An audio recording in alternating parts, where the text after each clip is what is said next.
여러분 안녕하십니까? YTN 시청자를 위한 옴부즈맨 프로그램 시청자의 눈입니다.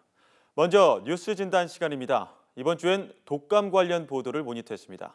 김민성 시청자 평가원과 사회부 지순환 기자 나오셨습니다. 안녕하십니까?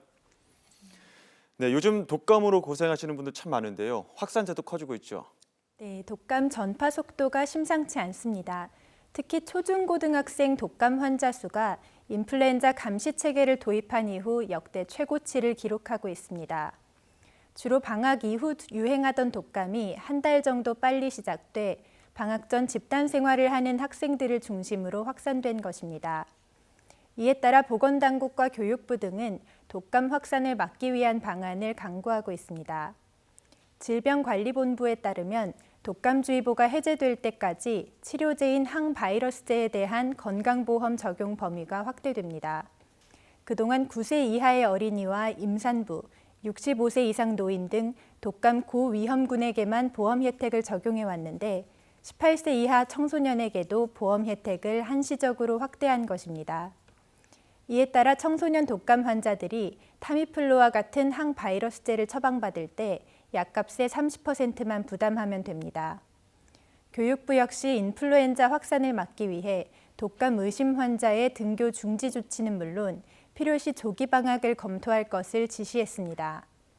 독감을 방치하면 개인과 주변 모두에 위험한 만큼 증상을 빠르게 파악하고 대처하는 것이 필요해 보입니다.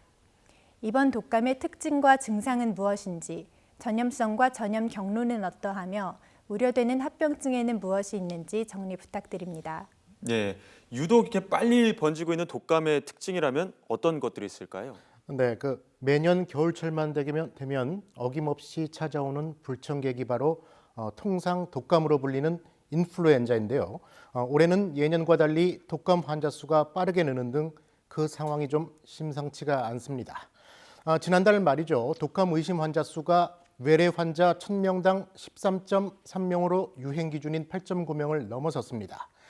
그러자 질병관리본부가 지난 8일이죠. 독감 유행주의보를 발령했는데요. 독감 유행주의보 발령이 해를 넘기기 전에 나온 건 지난 2010년 이후 6년 만에 처음입니다. 그러다 이달 첫째 주엔 34.8명, 둘째 주에는 61.4명으로 1000명당 독감 의심 환자 수가 크게 늘었는데요. 특히 초중고 학생들이죠. 7살에서 18살 사이 독감 의심 환자는 40.5명에서 107.7명, 그리고 지난주엔 152.2명으로 급증을 했습니다. 이 같은 증가 추세는 지난 1997년 독감 감시 체계가 도입된 뒤에 최고치인데요. 기존 최고치는 2013-2014년 1000명당 115명이었는데 그 차이가 엄청납니다. 이처럼 학생 독감 의심 환자 수가 많았던 건 앞서도 말씀드렸지만 이번 독감이 예년에 비해서 무려 한 달 정도나 빨리 시작됐기 때문입니다. 방학도 하기 전에 독감이 돈 데다가 특히 초중고생들이 백신 접종에 가장 취약한 계층이어서 집단 생활을 하는 학교를 중심으로 독감이 급속하게 퍼졌던 겁니다. 정기석 질병관리본부장도 6년 만에 처음으로 학기 중에 독감이 유행해서 학생 연령대 환자가 급격히 늘었다고 설명을 했습니다. 상황이 이처럼 심각하게 돌아가자 정부 관련 부처들이 부랴부랴 대책을 내놓기 시작했는데요. 보건복지부는 독감 유행 기간 동안 한시적으로 고위험군에 속하지 않는 10살에서 18살 소아청소년에게도 독감 치료에 쓰이는 타미플루 등 항바이러스제의 보험급여를 확대 적용하기로 했습니다. 독감 유행주의보가 발령이 되면은요, 65살 이상 어르신 등 고위험군은 보험급여가 적용이 돼서 타미플루 등 항바이러스제 약값의 30%만 부담을 하면 됩니다. 현재 고위험군은 9살 이하 소아와 임신부 그리고 65살 이상 어르신 등입니다. 또 교육부도 대책을 내놨는데요. 독감에 걸린 학생의 등교 중지 조치와 함께 학교 상황에 따라서 조기에 방학을 실시하는 방안도 검토를 하고 있습니다. 독감 의심 환자들이 급증을 하면서 이번 인플루엔자도 지난 2009년 신종플루처럼 대유행을 하는 것 아니냐는 우려를 낳고는 있습니다. 여기서 이해를 돕기 위해서 잠시 설명을 좀 더 드리면은요. 최근 주류 인플루엔자 뉴스를 들으시면 H5N6나 H5N8 같은 바이러스형이 나오는데 여기서 H와 N은 독감 바이러스 표면에 있는 항원들을 말합니다. H에는 15가지, N에는 9가지가 있는데 조합을 해서 보면 무려 135가지가 되는데요. 물론 이들 바이러스가 모두 사람에게 독감을 일으키는 것은 아닙니다. 하지만 조합되는 과정에서 변종 인플루엔자 바이러스가 만들어질 수 있고요. 앞서 말씀을 드렸던 지난 2009년 신종플루가 그 대표적입니다. 하지만 이번 독감은 완전히 새로운 유형이었던 신종플루와는 달리 매년 찾아왔던 계절성 독감으로 대유행 가능성은 그리 크지 않아 보입니다. 독감은 기침, 콧물 등 감기 증상에다가 고열이나 두통, 전신 근육통, 그리고 구토와 설사, 복통 등 위장 관련 증상이 심하게 동반돼 나타나는 것이 특징입니다. 독감 바이러스는 보통 코나 기관지, 폐 등 호흡기를 통해서 체내에 침투를 하고요. 전염력이 매우 강합니다. 조기에 항바이러스제로 적절하게 대처를 하지 못할 경우에는요, 심각한 합병증이 올 수도 있는데 독감 합병증은 주로 암 환자 등 면역 저하자나 고령자 그리고 2살 미만의 소아 등에서 많이 발생을 하는데 가장 흔한 것이 폐렴이고요. 소아의 경우 폐렴 외에도 중이염이나 부비동염, 충농증을 말하는 거죠. 그리고 기관지염과 기존 천식 증상이 악화될 수 있고요. 심하면 사망할 수도 있습니다. 예, 미리 대비하는 게 무엇보다 중요해 보이는데요. 어떤 예방 절차가 필요할까요?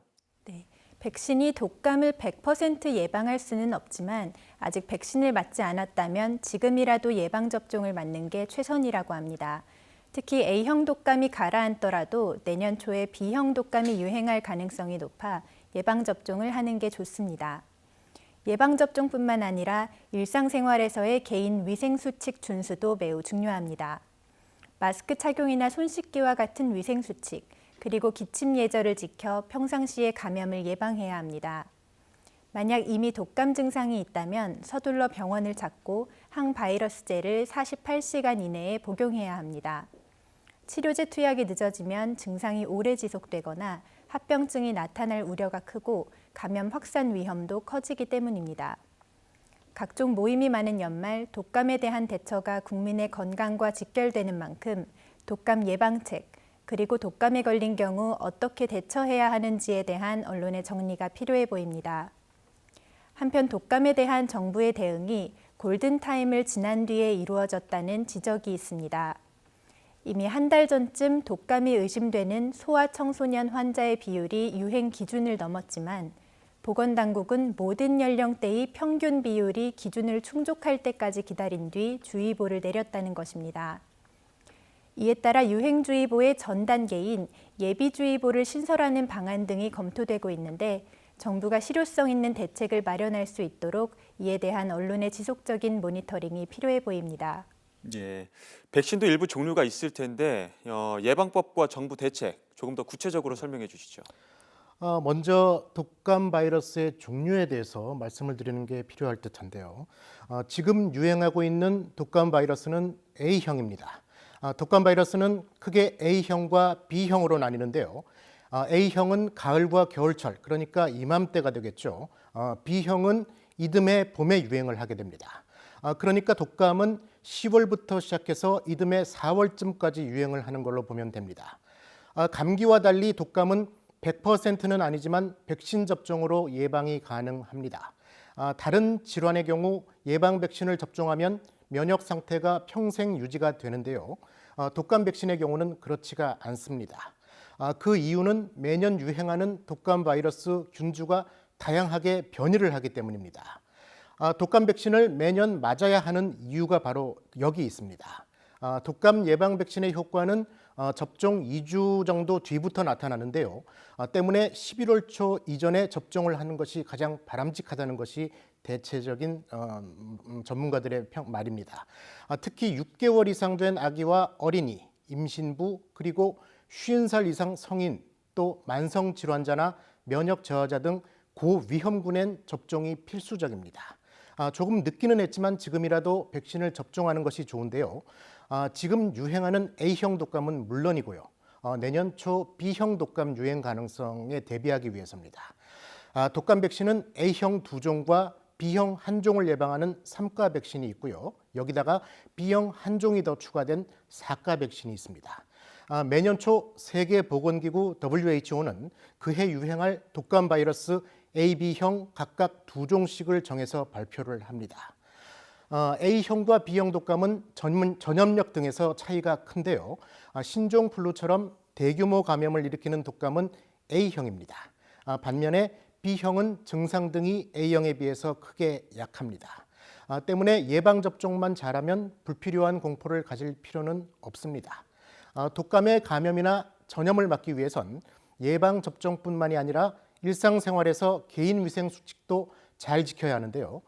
가장 중요한 건 손 씻기로 비누를 사용해 20초 이상 손 전체를 잘 씻어야 하는 것이 중요합니다. 손 소독제를 사용하는 것도 좋고요. 또 기침이나 재채기를 하거나 코를 푼 뒤에는 손을 씻거나 소독을 해야 합니다.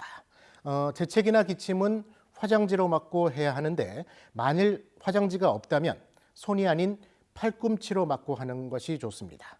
외출할 때 마스크를 쓰는 것은 당연합니다. 독감 증상이 있을 땐 반드시 병원을 찾아 치료를 받아야 하는데요. 항바이러스제는 증상이 시작된 지 48시간 안에 복용을 해야 효과가 있습니다. 독감이 크게 유행할 조짐을 보이는 가운데 이번 사태가 정부의 대응 미숙에서 비롯됐다는 비판도 나오고 있는데요. 그 핵심은 정부의 대응이 늦어지며 골든타임을 놓쳤다는 겁니다. 질병관리본부의 자료를 보면은요, 11월 셋째 주에 이미 초중고생 독감 의심 환자 수가 1000명당 9.8명으로 유행 기준 8.9명을 넘어섰습니다. 그런데도 보건당국은 모든 연령대의 평균 환자 비율이 기준을 넘어야 한다면서 기다리다가 지난 8일에야 유행주의보를 내렸습니다. 근데 이때는 이미 초중고생 독감 의심 환자 수가 107.7명으로 급증을 해서 걷잡을 수 없는 상황이 되고 말았습니다. 이에 따라서 특정 연령이나 지역에서 독감 의심 환자 수가 급증을 하면 예비주의보를 내리는 등 단계별 맞춤형 경보 체계를 갖춰야 한다는 지적이 이번 사태를 계기로 설득력을 얻고 있습니다. 정기석 질병관리본부장도 유행주의보의 전 단계인 예비주의보 등을 신설하는 방안을 검토하겠다고 밝혔습니다. 또 지역별 백신 수요 예측에 실패를 해서 어떤 지역은 백신이 남는데 또 다른 지역에선 백신이 동인하는 등 수급 불균형이 심했던 것도 이번 독감 유행의 한 요인으로 지적이 되고 있습니다.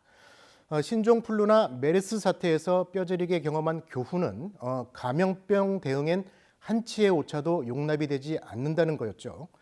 국가적 재앙으로 직결이 되기 때문인데요. 정부의 실효성 있는 대책 마련이 시급한 이유입니다. 예, 이번 주 뉴스 진단은 독감 관련 보도에 대해 이야기 나눴습니다. 김민성 시청자 평가원과 사회부 지순환 기자 함께했습니다. 고맙습니다.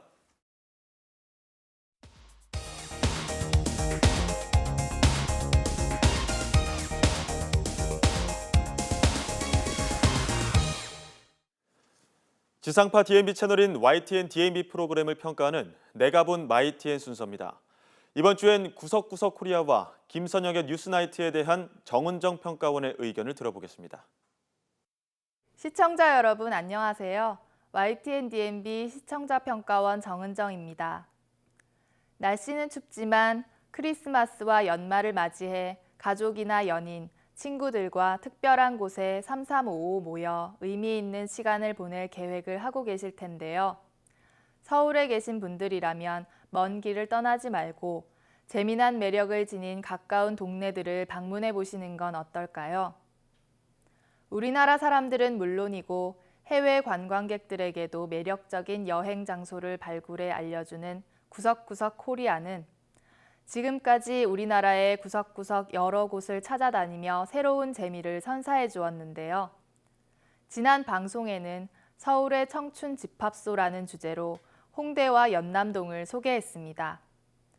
맛집도 많고 볼거리도 많은 홍대와 연남동의 매력을 어떻게 전달했는지 살펴보았습니다.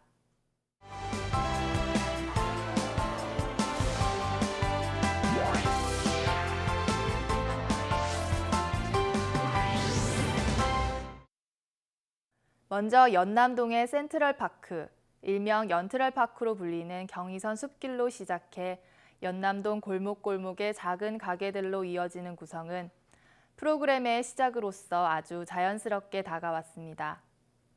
특히 연남동의 풍경을 위에서 내려다보는 장면은 도심 속 여행지를 전해주는 이번 방송의 취지에 맞게 새로운 시선에서 도심을 바라보는 느낌을 주었습니다. 그러나 연남동을 설명하는 장면과 함께 제시된 지도에선 어떤 내용을 담고 있는지 잘 알 수가 없었는데요.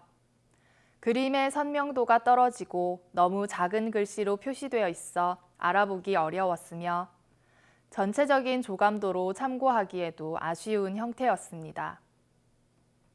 참고 자료를 선정할 때에는 영상의 구색을 갖추는 데 그칠 것이 아니라 시청자의 입장에서 실제로 알아볼 수 있고 활용할 수 있는 내용인지를 조금 더 고려할 필요가 있을 것 같습니다.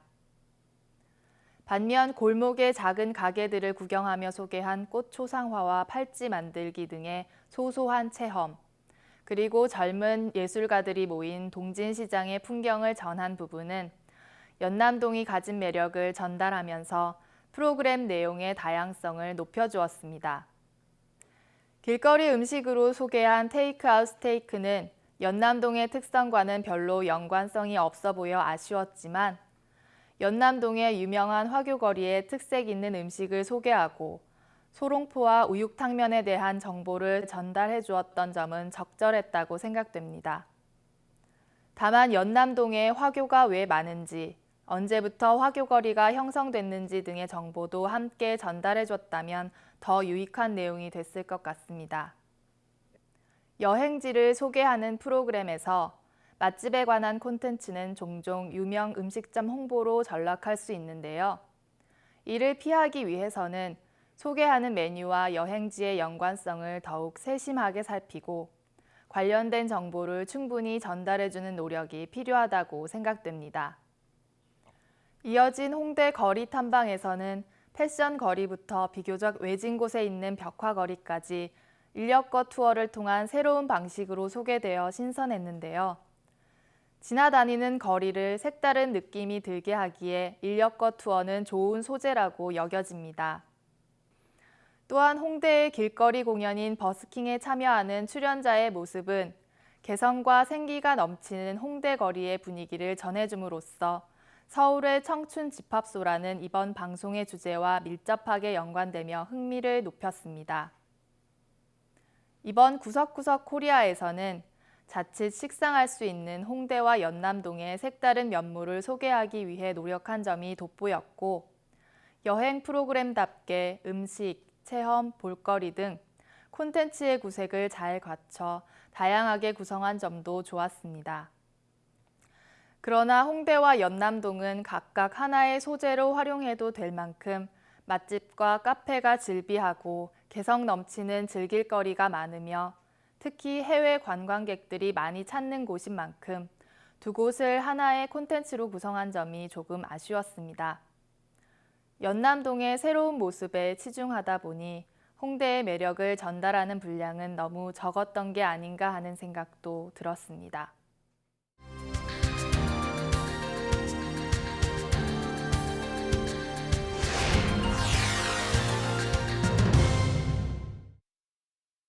차가워진 공기만큼 경제도 얼어붙어 자영업자들의 폐업이 속출하고 있다는 소식이 전해지는 요즘입니다. 가뜩이나 수입이 줄어든 자영업자들을 울리는 소식이 또 있었는데요. 바로 치킨집 전화 폭탄 사건입니다. 며칠간 하루에 초 단위로 수천 통씩 전화를 걸었다 끊어 영업을 크게 방해하고 이를 미끼로 돈을 요구하는 신종 협박 범죄가 지난 6월에 YTN을 통해 단독 보도된 적이 있었는데요. 이번에는 6곳에서 동시다발적으로 피해가 발생했다고 합니다. YTN은 이 사건을 어떻게 보도했는지 살펴봤습니다. 뉴스는 계속해서 전화가 오는 매장 내 CCTV 화면과 10초 안팎 간격으로 걸려온 실시간 전화 수신 목록, 매장 업주들의 인터뷰 등 생생한 현장 화면을 통해 사흘간 전화 폭탄에 시달린 업주들의 사정을 여실히 보여주었습니다. 범죄 사건을 다룰 때 피해 상황이 고스란히 담긴 현장 영상은 범죄의 경중에 따라 보도에 신중을 기해야 하는 요소인데요. 이번 보도의 경우 피해 영상의 활용은 매우 적절했다고 생각됩니다. 특히 계속되는 전화에 당혹스러워하는 매장 직원들의 모습, 전화 수신 시간이 적힌 화면을 확보해 보여줘 사건을 한 번에 이해하기 쉽도록 구성한 점이 돋보였습니다. 매번 다른 번호로 셀 수 없이 걸려오는 국제전화부터 돈을 요구하는 협박 전화까지 받은 매장 업주가 관련 업주들과의 단체 채팅방에 쓴 메시지는 피해 업주들이 이 사건을 얼마나 심각하게 인식하고 있는지를 잘 보여주는 자료로 활용되었습니다. 피해 업장의 정보와 피해 업주의 신상이 노출되지 않도록 적절한 모자이크 처리로 가린 점도 바람직했는데요. 피해자의 정보를 보호함으로써 이번 사건이 단순한 장난 전화에 불과한 것이 아니라 엄연한 협박, 사기 범죄라는 것을 인식시켜주는 효과도 거둘 수 있었다고 봅니다. 그러나 보도 중간에 잠깐 나타난 몇 개의 발신 번호에서 미처 전부 모자이크 처리가 되지 않았던 것이 눈에 띄었는데요. 국제전화인데다가 유효한 전화번호가 아니므로 정보 유출의 염려는 크게 없었지만 그래도 이러한 정보를 악용하는 사례가 있을 수 있기 때문에 불필요한 번호가 화면에 노출되는 것은 피하는 것이 옳아 보입니다. 반년 만에 비슷한 사건이 또 발생한 이번 뉴스를 통해 전화 폭탄 사건의 해결은 지지부진한 데 비해 피해는 계속 늘어나고 있다는 점을 알 수 있었는데요. 경찰은 이번 사건이 중국과의 긴밀한 협조가 필요하고 실시간 추적도 어려운 사안이라 수사가 힘들다는 점을 호소했지만 자영업자들은 속수무책으로 피해를 당하고 있었다는 점에서 YTN의 보도처럼 사안의 심각성을 부각할 필요가 있었다고 생각됩니다. 뉴스는 사건을 한 번 보도하는 것으로 그치는 것이 아니라 그 사건이 어떻게 해결되었는지 혹은 보도가 사건에 어떤 영향을 미치게 했는지 등 계속해서 관심을 기울여야 합니다. 특히 해결되지 않은 사건이나 현재 진행형인 사건에 대해서는 바람직한 방향으로 결론이 날 수 있도록 감시 기능을 해야 하는 것이 언론의 역할이라는 점에서 이번 보도는 의미가 있었다고 볼 수 있습니다.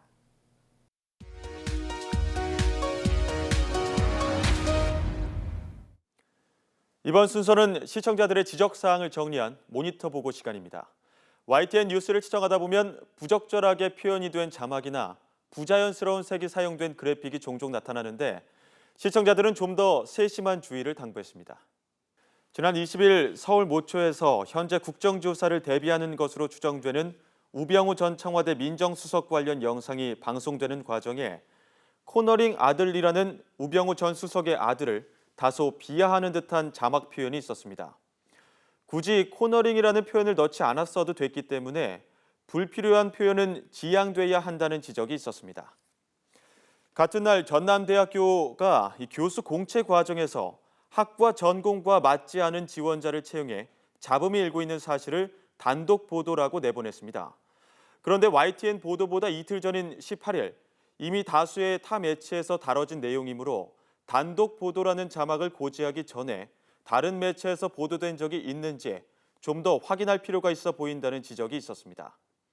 그리고 특검 본격 수사 첫 압수수색은 청와대 유력이라는 자막이 방송됐는데 특검 본격 수사 다음에 쉼표를 사용해 표현하는 것이 더 정확한 의미를 전달하는 데 도움이 될 수 있다는 지적이 있었습니다.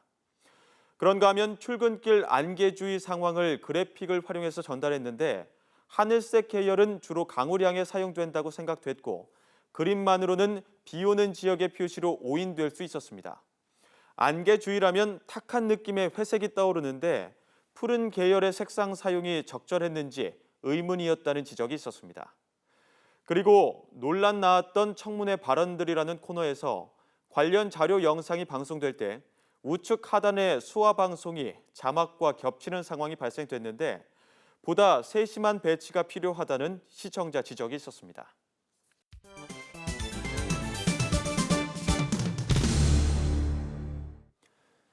언론 전문가로부터 우리 언론의 문제점과 발전 방향 등을 들어보는 매체 비평 시간입니다.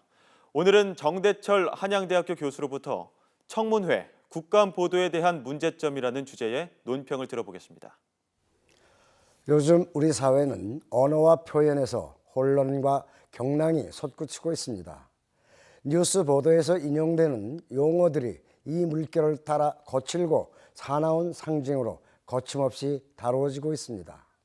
옮기기조차 부끄러운 감정적 표현들도 넘치고 있습니다. 그동안 청문회, 대통령 탄핵, 국정감사, 특검, 촛불민심 등 이른바 최순실 게이트와 관련된 사건에서 꼬리를 이어가고 있습니다. 뉴스 보도에서 중요한 대상이 될 수밖에 없기 때문에 많은 보도량을 보여주는 가운데 보도에 나타난 기사에 대한 반응도 다르게 나타나고 있습니다. 단면적이고 지엽적인 것에 포커스를 맞추기 때문에 본말에 대한 종지를 약하게 만들고 있다는 비난도 일고 있습니다. 검증과 반증이 얽히고 설켜서 확인되기보다는 혼란을 부추기는 결과가 되기도 하였고, 의도적 작심 질문들이 오히려 혼란을 더해간다는 지적도 외면하기 어렵게 되었습니다.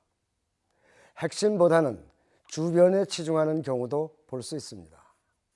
질문 위주로 가다 보면 청문회나 국감의 취지가 떨어지는 오해를 불러오는 경우도 없지는 않습니다.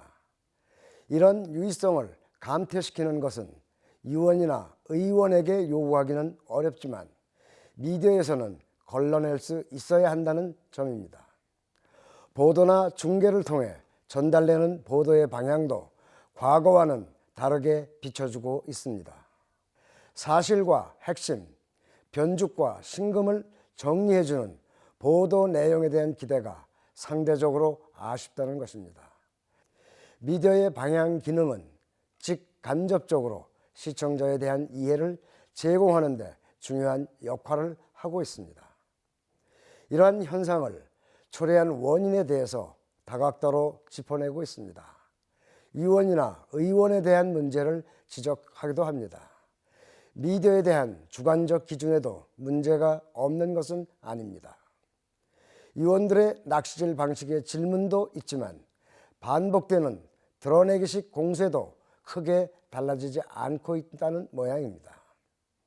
이런 과정에서 등장하는 과격한 용어가 문자로 강조하는 보도에는 순기능으로 설명하지 않는 경우도 있습니다. 전에도 말씀드린 적이 있습니다만 국감이나 청문회 보도의 분석과 평가가 필요하다는 점입니다. 거듭되는 중대 사안에 대한 보도 기준도 달라져야 합니다. 통쾌한 장면이 이 나라 문제 해결을 중심으로 진지한 보도가 필요한 시점이 되었습니다. 마치 탄핵은 대선으로 가는 정황으로 보도되는 것에 이해하기 어렵습니다. 공공요금이나 물가가 치솟는 서민 경제가 외면당하는 권력 이양으로 비춰지는 말아야 합니다. 정당의 활동이냐 국민의 삶이냐는 판단은 분명해야 할 것입니다. 뉴스 보도의 정기능이 더욱 중요한 이유가 될 것입니다. 시청자의 눈은 시청자 여러분의 참여를 기다리고 있습니다. YTN 홈페이지 시청자 의견 코너에 글을 남겨주시면 좀 더 정확하고 공정한 방송을 만드는 데 참고하겠습니다. 이번 주 순서는 여기서 마치겠습니다. 고맙습니다.